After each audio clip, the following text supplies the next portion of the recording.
Fishermen travel deep into the Sundarbans region of India. Their work is done for now. They'll wait till morning to fish again. It seems quiet and calm. But these fishermen are in incredible danger.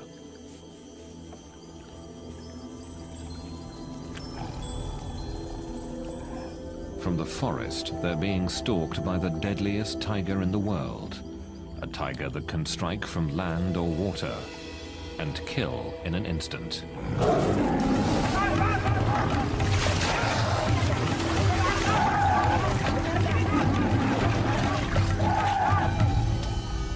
Another victim taken in the night.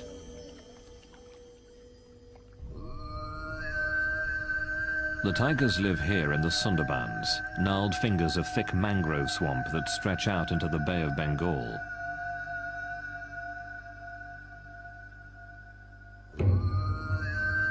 In this dense, tangled forest, every year, people are killed and eaten by tigers. These tiny islands at the mouth of the Ganges River are separated by twisting ribbons of water.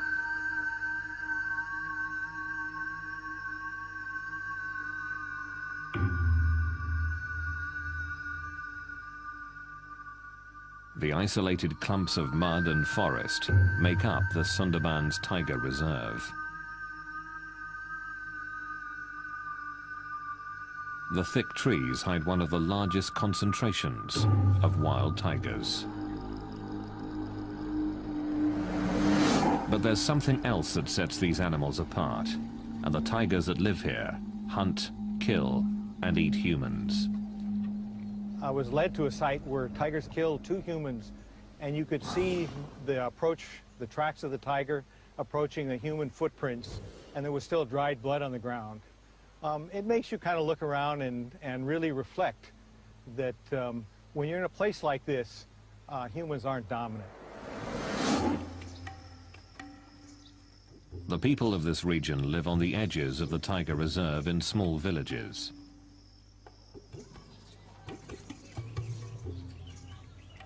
The menace that lurks in the forest surrounds them.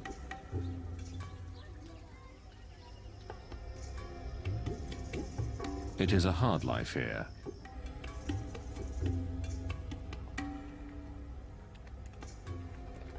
Most make their living by fishing or collecting honey.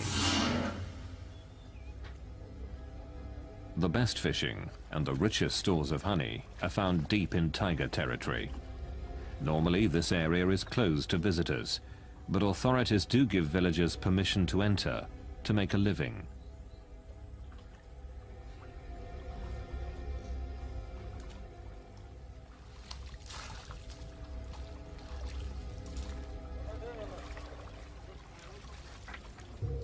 It's here that the tiger attacks occur.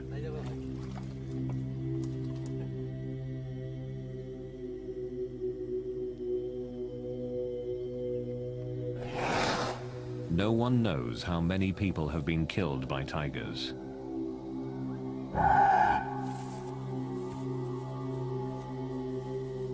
Many deaths aren't reported. And the bodies of the dead are rarely ever found.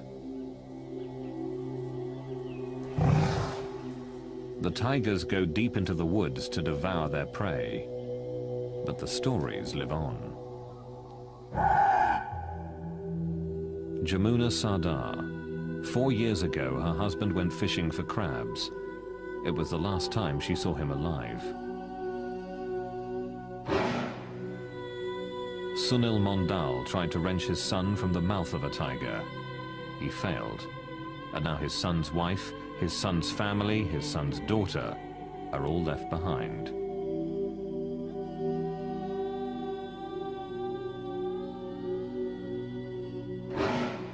Surat Sadar. His father was killed while fishing, pulled from his boat by a tiger.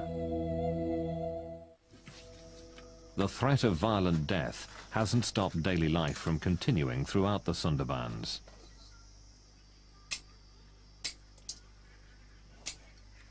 Every day, Kamala Mondal can be found at her small village store.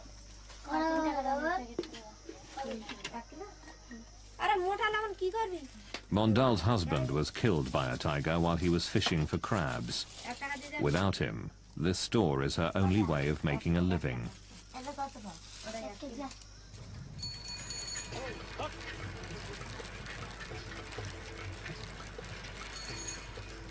Sudeshna Day is a doctor who works in many of these villages.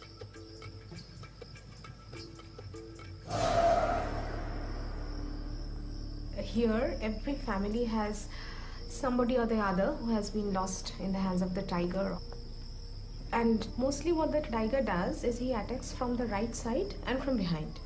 So we mostly have neck injuries, hand injuries, and right-sided scalp injuries.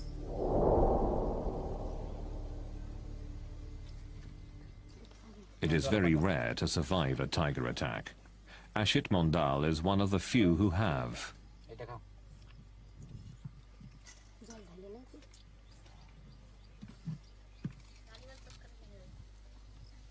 Just a few months ago, Mondal was deep in the Sundarbans, fishing for crabs, when suddenly he came face to face with a tiger.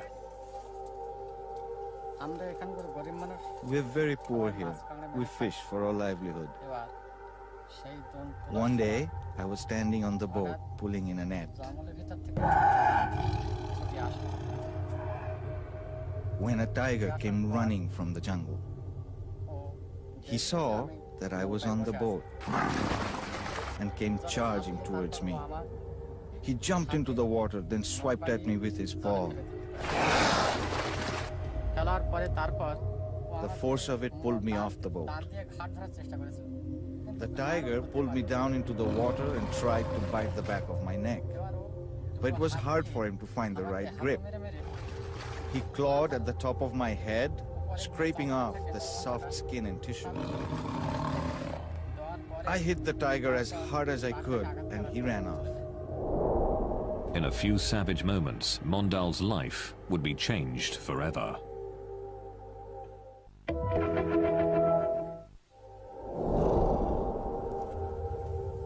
A tiger's enormous forepaws can shatter bones. Its teeth can pierce a skull in a single bite. My ear was almost torn off. This was all cut, and the skin was just hanging from my face. It was ripped all the way up to here and over to my ear. My neck was bleeding badly too. The tiger also did a lot of damage to my arm and the back. This whole part of my head was gone. It's not healed yet. It's still an open wound. Mondal's survival makes his story unusual.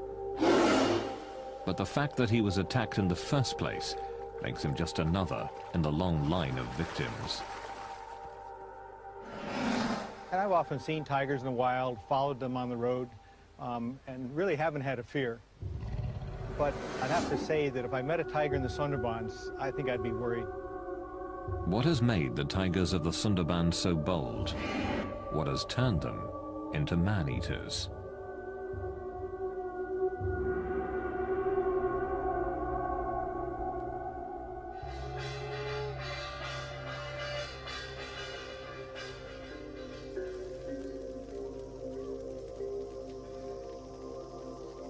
Tigers are a deeply entrenched part of the culture in the Sundarbans, a fearsome thread woven into the tapestry of everyday life.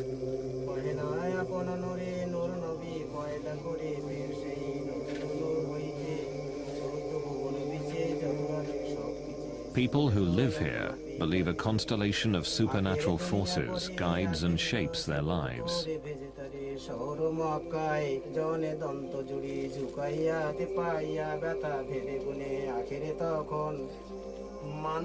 Before entering the forest where the tigers live, the priests and elders of the Sundarbans pray with the villagers, asking for protection.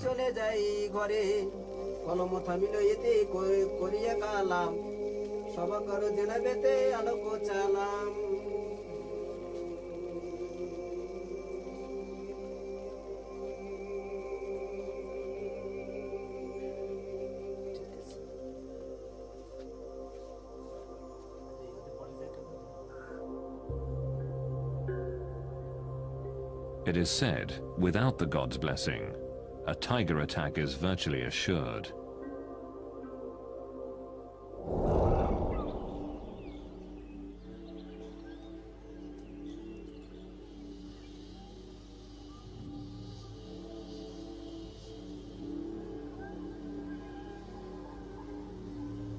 Bandhavgarh National Park is one of those places where wild tigers roam.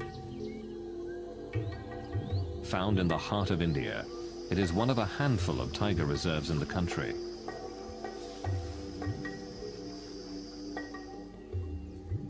It has a rich history. In Indian legend, this fort, which dominates the park, was a gift from the great Lord Rama himself.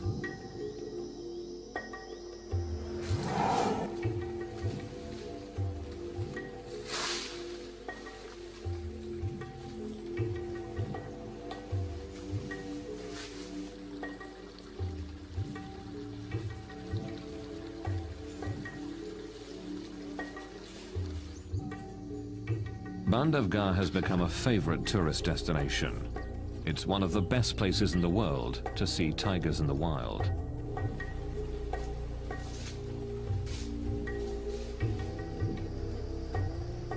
These are Royal Bengal tigers, the same type of tiger that lives in the Sundarbans. And like the Sundarbans, this is certainly not a zoo. The tigers here track and hunt their own food.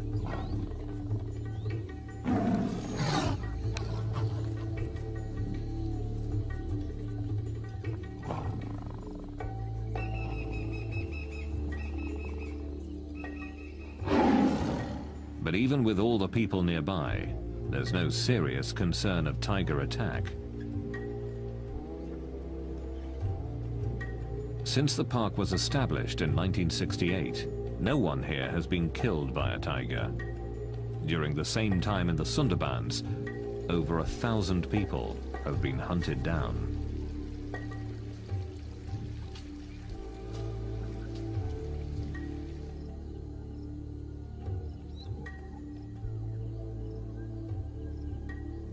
The classical image of the man-eating tiger is that man-eaters were an exception, and they were old, and they were injured, sick, and they couldn't kill game or livestock. So they had to kill people. People are easier prey than our game and than our livestock very often. It seems to me there are two types of man-eaters. There are man-eaters that get injured and are desperate for prey. But deep in the Sundarbans, they're killing even when they're very healthy.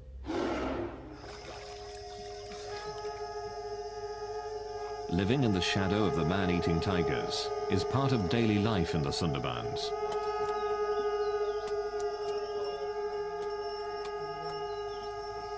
Each spring here, honey collectors prepare to take their chances to earn a living.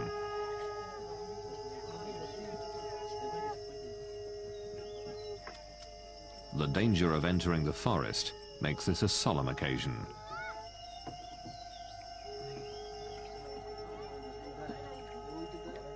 Their families and other villagers gather to offer sacrifices to ensure their safe return.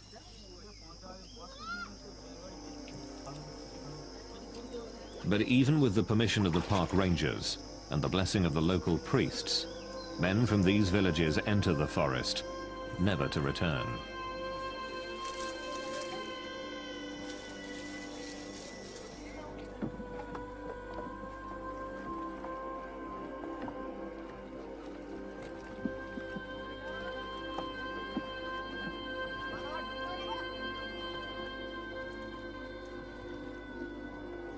As they travel out into the forest, they put themselves at the mercy of one of the most ferocious hunters in the world.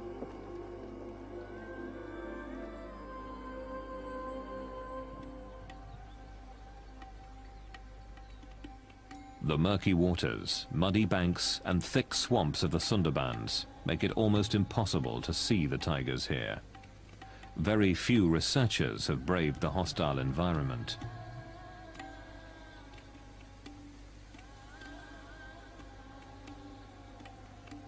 Very little is really known about the Sundarbans tigers. The Sundarbans at first seemed to me a pretty exotic place. Nowhere else in the world do tigers live in a mangrove habitat. And it's hard to walk. The pneumatophores make it, I think, difficult even for tigers to go through some habitat. There's deep mud. But there's one thing that tigers need. There's abundant prey, and that's why there are a lot of tigers there. A census is conducted in the Sundarbans to try to answer one of the most basic questions about the tigers of the region. How many are there? The census takers are forest guards who search the muddy banks of this area for tiger tracks.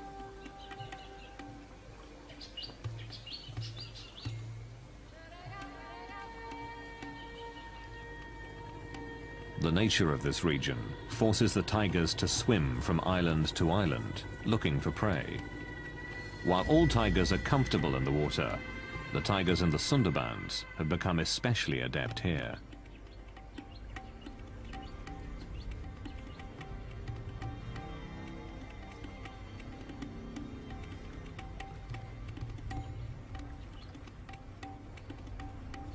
This rare footage captures one of these tigers in the act. Seeing a tiger in deep water can be the last thing a fisherman here ever sees.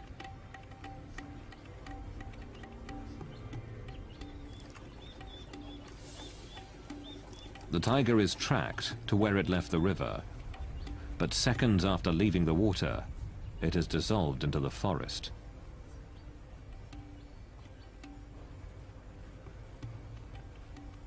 The dense wall of green can easily hide a killer.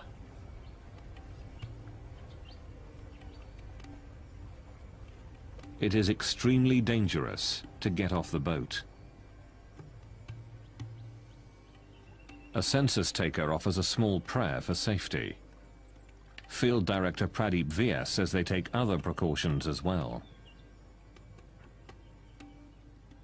Apart from the firearms, the 2 or 3 devices which has been devised for Sundarban conditions, one is the Tiger Guard. This is protective steel body structure, and this also uses the bulletproof sheet, which has spikes on the back, because any tiger which attacks a prey or human being, it attacks mainly from back and on the neck. So this takes care of this particular problem. Beside this, we also use the face mask, because most of the time it has been seen that the tiger attacks when you are most unaware of its presence. So a number of times you can try to attempt the tiger fool, that you are watching the tiger from the back. Sometimes, the census takers don't have to travel far to find fresh tiger prints. These marks have been discovered just a few meters from a ranger station, which is protected by a high fence. A tiger has been here within the hour.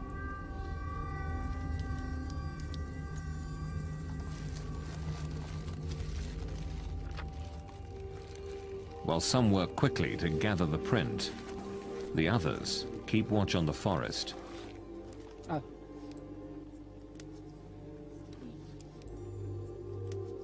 In the year 1995, one of our staff, Prabhas, was actually killed by tiger, and this was a very serious accident, and the whole census operation was stopped because of this. Each tiger's paw print is unique, as individual as human fingerprints. By comparing this imprint to other casts, they can learn if this is a new animal or not. In this way, a rough census of the tiger population is gathered. This paw print, and others like it, are giving insights into this unique animal. Well, the biggest thing we've noticed so far is that the tracks of tigers are really small. So we think male tigers could be even 150 pounds smaller than the big tigers elsewhere. The prey itself may be a part of the reason for the smaller tigers here.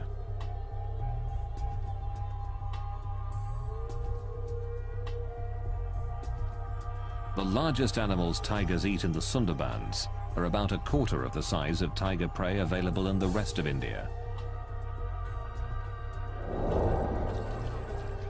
But without more research, it's difficult to know if the difference in the size of prey has pushed these tigers to hunt down humans. The honey collectors are now deep within the forest, in tiger territory. With the blessing of the tiger god, the collectors search for beehives.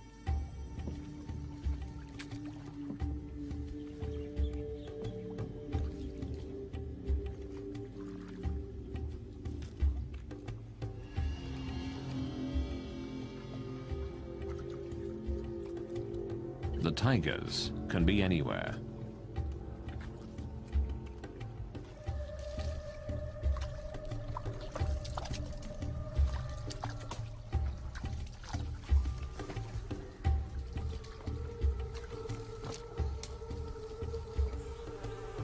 But the reward is worth the risk.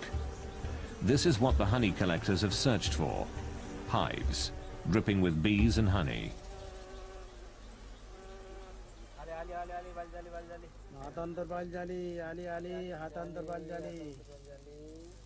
The honey collectors light their bundles of grass to smoke out the bees.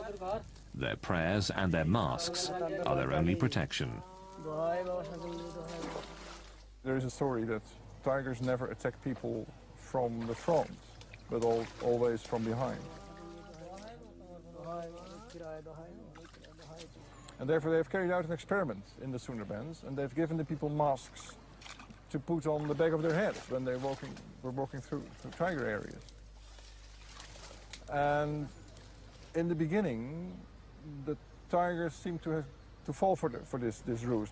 But then they cottoned on, and they discovered that this was a ploy.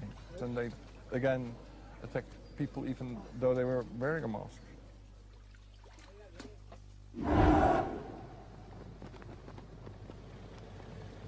There is one part of the Sundarbans that has been closed off to people. It's known as the core zone. Around this is a ring of land where people with permits are allowed to fish or collect honey. But the core zone is strictly off limits to everyone but government personnel. Field Director Pradeep Vyas and his wardens patrol the area to keep people out. Tiger attacks are certainly more in core zone because tigers are not used to the presence of human beings. They come in contact with people very less as compared to the tigers in the fringe zone. Recently, a group of locals snuck into the core zone. They had no permits, no permission. A single tiger attacked and killed 3 men.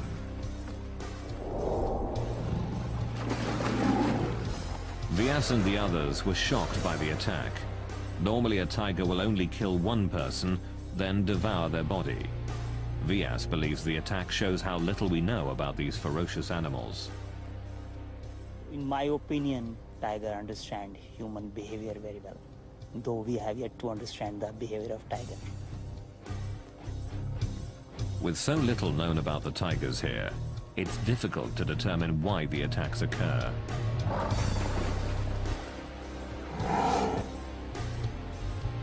Perhaps the very nature of this place can explain why the tigers in the Sundarbans are the last in the world to hunt humans.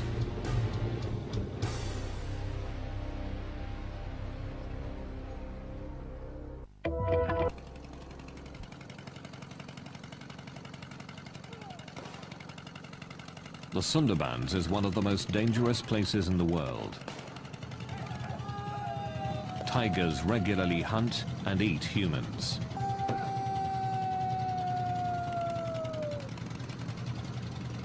In this remote part of East India, park rangers take unusual measures, hoping to keep tigers away from the villages, hoping to keep predator and human prey apart.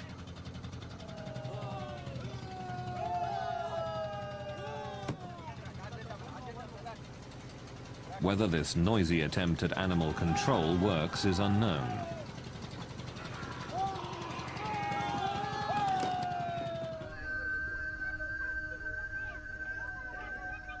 This extreme effort to keep tigers away from the villages of the Sundarbans is not duplicated in other tiger reserves in India. Here at Bandhavgarh National Park, villagers ring the tiger reserve, just as they do in the Sundarbans. But no one can remember the last time someone was killed by a tiger.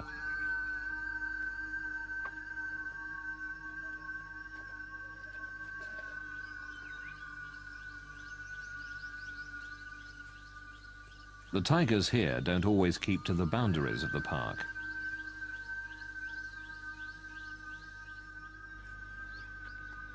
They regularly enter this village in search of prey, but strangely, have never attacked people.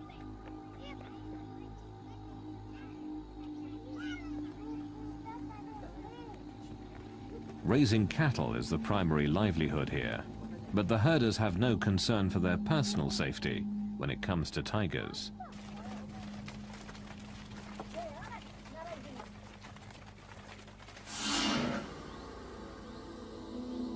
This tiger, B2, is the best-known cattle killer in Bandhavgarh. He leaves the park frequently in search of easy prey, but even though he often travels near the villages and comes very close to people, he has never attacked anyone.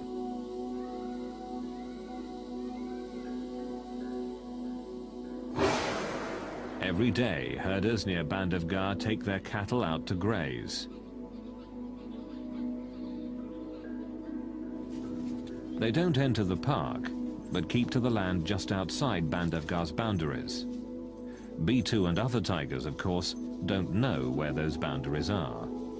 When B2 sees cattle, what he sees is easy prey, no matter where it is. But when people are about, B2 is loath to attack. People make him wary. People keep him at bay.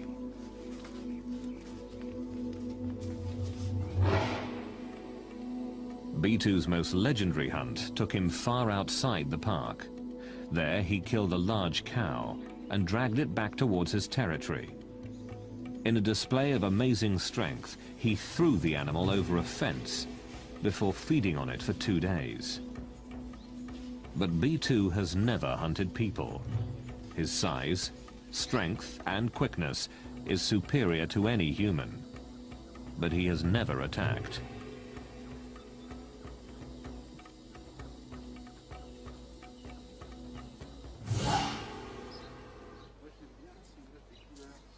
Claude Hadencourt went to India to see tigers firsthand. What he saw almost cost him his life. The tiger attacked the car while we were stopped. Arrêté. We were listening to the barks of the deer that announced the presence of the tiger. Everyone was listening carefully, and when we turned around, we saw the tiger on the road, about 200 meters from us. Effectivement, on l'a vu. Et on a pu même faire quelques clichés, quelques photos. He got closer, and we could take a few pictures. We could see the tiger was beaten up, or in an accident,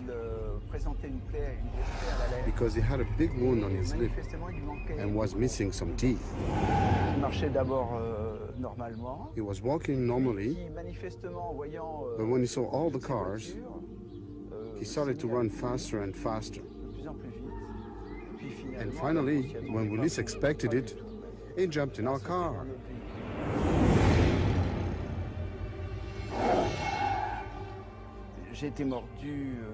I was bitten on the arm and on the hand.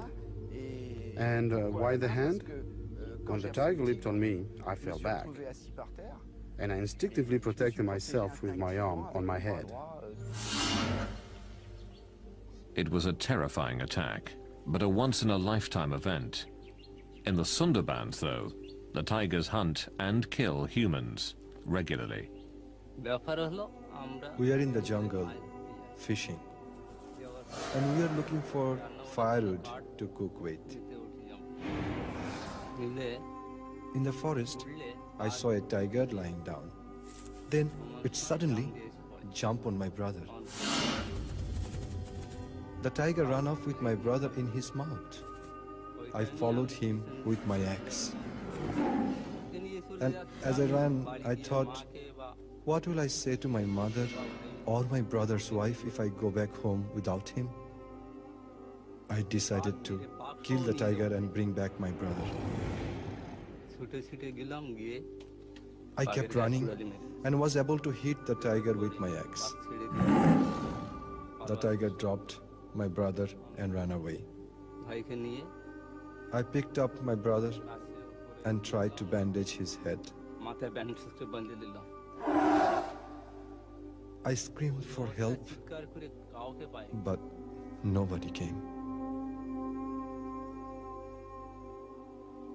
I carried my brother toward the shore, and as I walked, he died.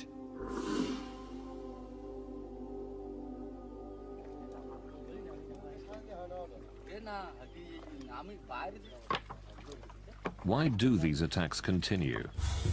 It's difficult to know what separates the tigers of the Sundarbans from those everywhere else in the world.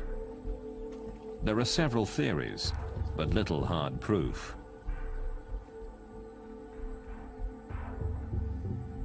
Some believe the water itself is to blame.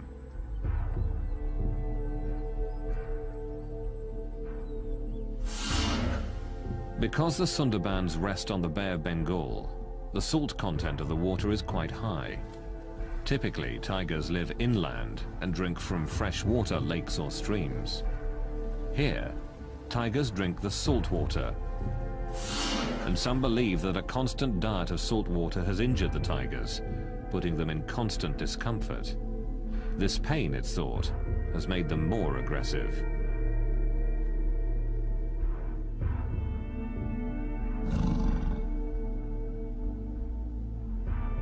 Freshwater ponds were dug to provide an alternative for the tigers, but the attacks persisted. While an intriguing notion, there has never been proof that the high salt content is behind the attacks on people. Another theory is also tightly bound to the waters here. Understanding the tides is crucial to fishing in the Sundarbans.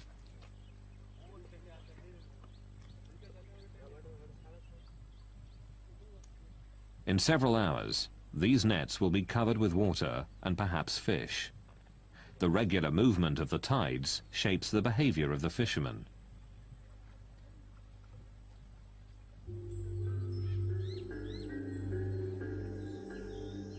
And some who study the tigers of the Sundarbans believe that tides may also make these animals unusually aggressive. Another thing that's really difficult in the Sundarbans, and it's a problem for tigers, in that most of the area floods tidally twice a day, and then in the neap tides, the really high tides, almost all of the Sundarbans is flooded. And we really wonder where tigers den. They may have a problem finding a dry spot to den.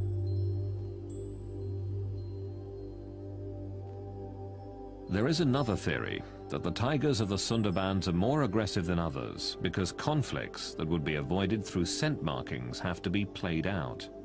When the area floods, scent markings that define tiger territory are washed away.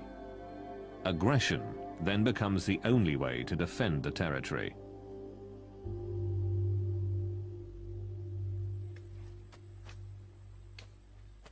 When the water recedes, the mud is left behind. Some believe this mud makes it more difficult for the tigers to hunt, so they resort to easier prey, man. Another theory suggests that tigers don't knowingly hunt humans. Making a living in the Sundarbans is back-breaking work. Collecting firewood or rigging nets means constant stooping and bending. Some experts believe that in this vulnerable position, tigers can mistake a person for a small deer.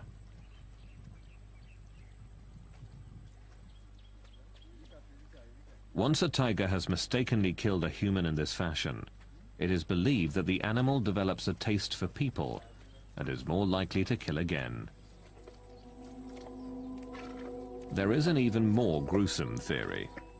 Some believe that the tigers have acquired a taste for human flesh because of the weather. Brutal cyclones frequently batter this region, killing thousands. The rivers and canals are often filled with the bodies of the dead, on which the tigers feast. All through history, I have seen special circumstances under which all of a sudden there occur what you could call tiger epidemics or tiger plagues. And that is that all of a sudden there is an increase in the number of people being attacked by tigers. And I would say in 9 out of 10 cases, that is because there has been a sudden increase in the number of dead bodies of people, dead people. Either because of an epidemic, cholera, smallpox, or because there has been a cyclone, a tornado, a flood. And that's because all of a sudden there is a surplus of human bodies. And tigers thrive. They have more food than they can than they can use. The list of theories grows, but is inconclusive. The tigers in the Sundarbans are certainly unique, and perhaps the explanation for their behavior can be found by looking not at tigers, but people.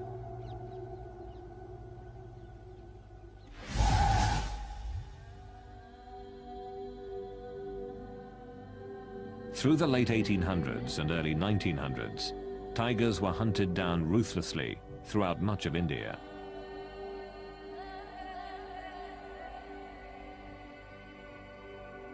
But what is less well known is that tigers were taking their own.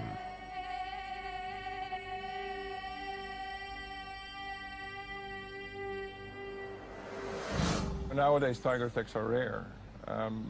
But if you go back even a century, or even less, 70 years, tiger attacks were quite normal. I've seen several records, both in India and Indonesia, of the tiger threat becoming so severe, so large, that people just abandoned their villages, that just went away. Tiger attacks so fierce that they emptied entire villages are hard to comprehend today. There are estimates that as many as 300,000 people were killed by tigers from 1800 to 1900. The answer was obvious. Fewer tigers would mean fewer tiger attacks. Open season was declared on tigers.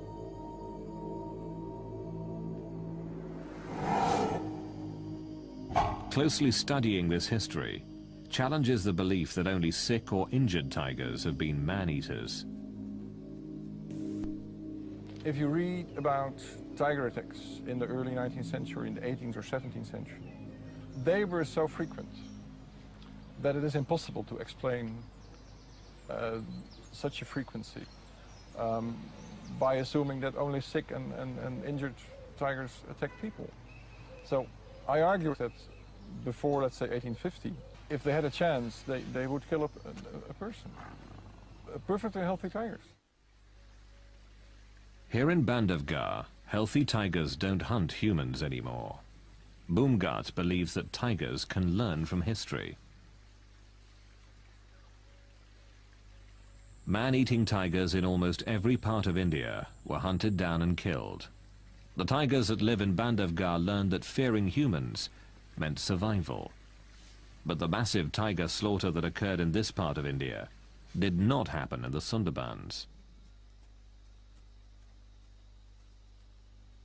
I think tigers across India have faced hunting pressures for a long time, and so they're much more wary of humans than the tigers in the Sundarbans. I don't think the tigers in the Sundarbans are afraid of people. The people don't seem to be carrying firearms, and the tigers know that. The remote and hostile nature of the Sundarbans protected tigers from hunting in the past, and it continues to protect them today. Even when they know that a tiger's a man-eater, if it lives in the middle of the Sundarbans, there's not much they can do about it. They can't really hunt it, and they don't. The dense maze of mangrove swamps allows these tigers to continue to hunt humans, as tigers all across India once did. From mother to cub, tigers here have passed on a taste for humans from generation to generation.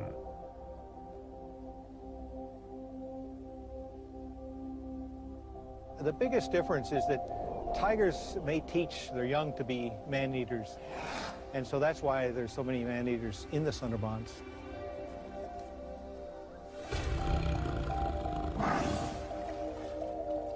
Not fearing humans, the tigers here keep hunting them, and the killing continues.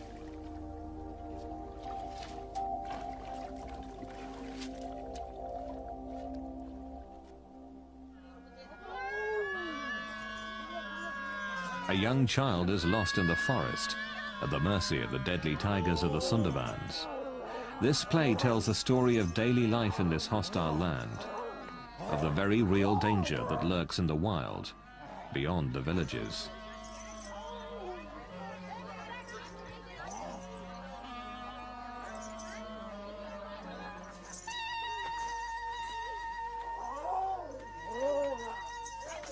The people here believe that the tiger god, Daksin Ray, can kill if he is displeased. They believe he can read minds to gauge the amount of respect for him, that their survival depends on his happiness, or the intervention of another deity, Banbibi, the goddess of the forest.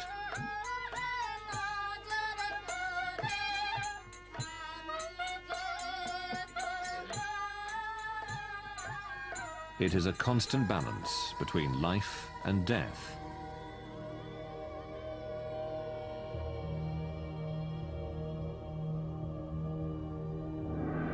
A balance the people here accept.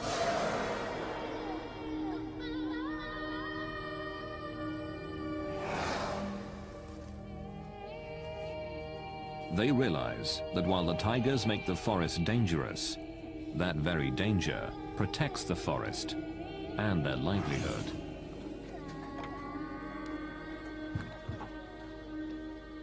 Most of the people in this zone are poor, and for their survival they have to go for fishing and other things. But they also admit that tigers' presence in these forests is essential for their own survival, because of these tigers, these mangrove forests are surviving.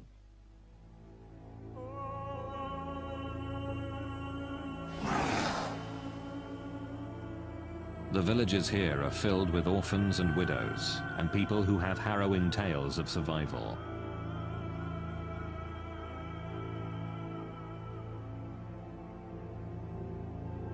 It is the reality of life in the Sundarbans.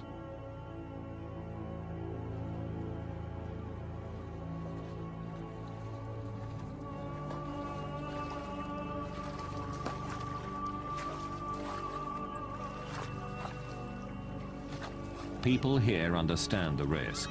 They understand that in the Sundarbans, humans are not the most dominant animal. That if a tiger decides to kill, it can and will.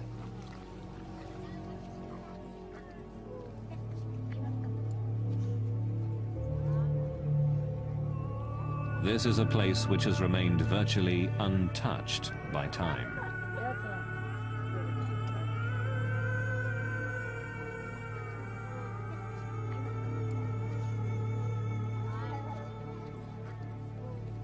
A place where tigers don't live in fear of people.